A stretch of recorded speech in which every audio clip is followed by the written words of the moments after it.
Hollywood हंगामा explainer पेश करता है द एक्सपेंडिबल मूवी पार्ट 3 की स्टोरी। फिल्म की शुरुआत में हम एक्सपेंडिबल की टीम को देखते हैं जो एक ट्रैप सेट करके अपने एक साथी को बचाने जाते हैं। फिर हम एक ट्रेन को देखते हैं जहां बहुत सारे सोल्जर्स होते हैं और थोड़ी देर में एक्सपेंडिबल्स इन पर हमला करके अपने साथी को ट्रेन से छुड़वा लेते हैं जिसका नाम डॉग होता है, जो कि एक जनरल की तस्वीर को घूरा होता है और वो एक्सपेंडिबल के साथ जाने की बजाय अपना बदला लेने के लिए ट्रेन टकरा देता है। इसके बाद सभी यहाँ से चले जाते हैं, जहाँ बार्नी क्रिसमस को डॉग के बारे में बताता है कि इसने एक प्रेसिडेंट को मारने की सफारी ली थी, जिसके चलते इसे 8 साल की जेल हो गई।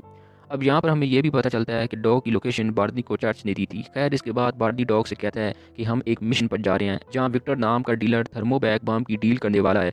लेकिन यहाँ पर डॉग कहता है कि आपन के पास हथियार ही नहीं तो आपन कैसे लड़ेगा। तभी बार्नी इसके सारे छोड़े इसको दे देता है, जिसको देकर डॉग खिलखिला उठता है। फिर थोड़ी देर बाद सारी टीम सोमालिया पहुंचती है, जहां सीजर बाकी टीम को आतंकवादियों के ठिकाने पर ले जाता है और यहाँ पर डॉग अपनी फुर्ती दिखाते हुए रास्ता साफ करता जाता है। और फिर सभी अपनी अपनी पोजीशन ले लेते हैं और डीलर के आने का इंतज़ार करते हैं। और थोड़ी देर में डीलर आ जाता है, जिसको देखकर बार्नी चौंक जाता है और कहता है ये तो मर चुका था।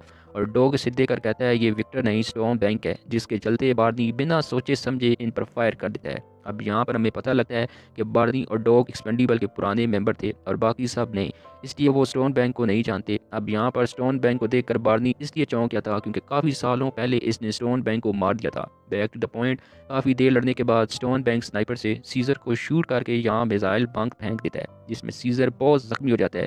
इसके बाद सीजर को हॉस्पिटल एडमिट किया जाता है, जहाँ पर बार्नी अपनी लकी रिंग सीजर के पास छोड़कर यहाँ से चला जाता है।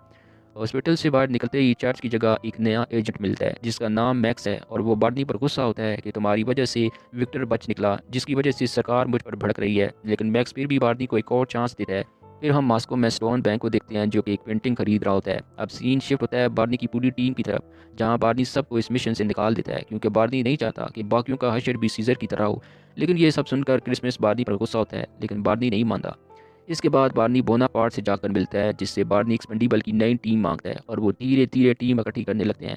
और इसी दौरान इनकी मुलाकात गैल्गो से होती है, जो कि एज के लिहाज से बार्नी की उम्र का होता है और अपनी झूठी तारीफ करते हुए एक्सपेंडिबल में शामिल होने के लिए अप्लाई करता है, लेकिन बार्नी इसे रिजेक्ट कर देता है। अब इसके बाद फिर बार्नी से मैक्स मिलता है, जो कि इसे स्टोन बैंक की अगली डील की मालूमात देकर कहता है कि हमें इसे जिंदा पकड़ना है क्योंकि हमारी सरकार इसे खुद सजा देना चाहती है।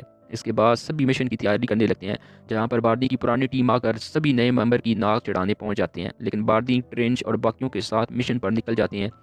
प्लेन में टीम का एक मेंबर स्माइल बार्नी से ट्रेंच के बारे में पूछता है, तो बार्नी इसे ट्रेंच के पापों की फाइल दिखाता है और यहीं पर हम स्टोन के हाथों पर एक्सपेंडिबल का टैटू देखते हैं। मतलब स्टोन बैंक भी कभी एक्सपेंडिबल का मेंबर हुआ करता था, लेकिन इसने पैसों के लालच में आकर एक्सपेंडिबल को धोखा देते हुए अपनी फौज बना ली थी।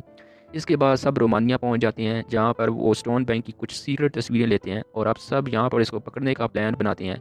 और इसके बाद सभी मिशन पर लग जाते हैं और थॉर्न बिल्डिंग की सारी सिक्योरिटी सिस्टम को हैक कर लेता है और धीरे धीरे वो इस बिल्डिंग में घुस जाते हैं। और थोड़ी देर में वहाँ गोरन वाटा आ जाता है, जिसके साथ स्टोन बैंक बम की डीलिंग करता है और वाटा स्टोन से न्यूक्लियर बम की भी डिमांड करता है। ये सुनकर स्टोन बैंक स्टील को लेकर थोड़ा टाइम मांगता है, पर तभी अचानक एक्सपेंडिबल की टीम बिल्डिंग की सारी लाइट बंद करके स्टोन बैंक के सभी आदमियों को मारकर इसे पकड़ लेते हैं और इसे वैन में बिठाकर वहां से ले जाते हैं, जहां दूसरी तरफ ट्रेंच प्लेन के पास खड़ा होकर इनका इंतजार कर रहा होता है।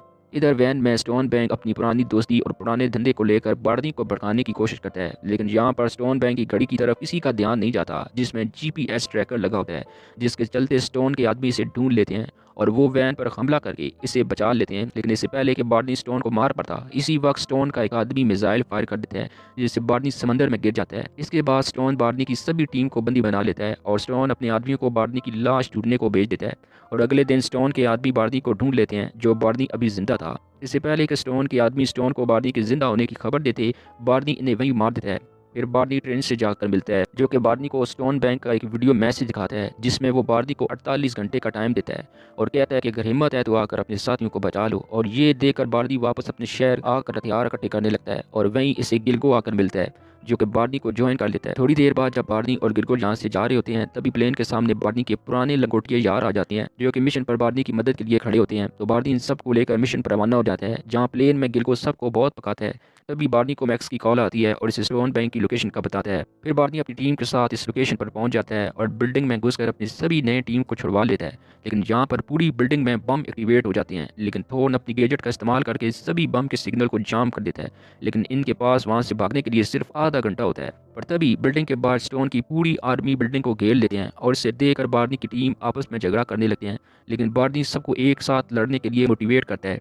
इसके बाद सभी स्टोन की आर्मी पर टूट पड़ते हैं और कुछ ही देर बाद मैक्स भी यहाँ आकर हेलीकॉप्टर के साथ यहाँ पहुँच जाता है और एक्सपेंडिबल की टीम छत की तरफ भागते हैं। पर तभी बार्नी पर स्टोन हमला कर देता है, जो कि अपना पुराना हिसाब खत्म करना चाहता था। फिर यहाँ बार्नी और स्टोन में फाइट होती है और इसी फाइट में बार्नी स्टोन को गोलियां पड़का देता है और बार्नी यहाँ से भागकर बड़ी मुश्किल से हेलीकॉप्टर पर कूद जाता है और सभी यहाँ से जिंदा बच जाते हैं। आखिर में हम बार में एक्सपेंडिबल को एंजॉय करते हुए देखते हैं, जहाँ बार्नी गिल्गो को अपनी टीम में शामिल कर लेता है। दूसरी तरफ क्रिसमस और डॉग के बीच मुकाबला जारी रहता है और सीजर को भी हम यहाँ जिंदा देते हैं और इसी के साथ मूवी की स्टोरी यहीं पर ख़त्म हो जाती है।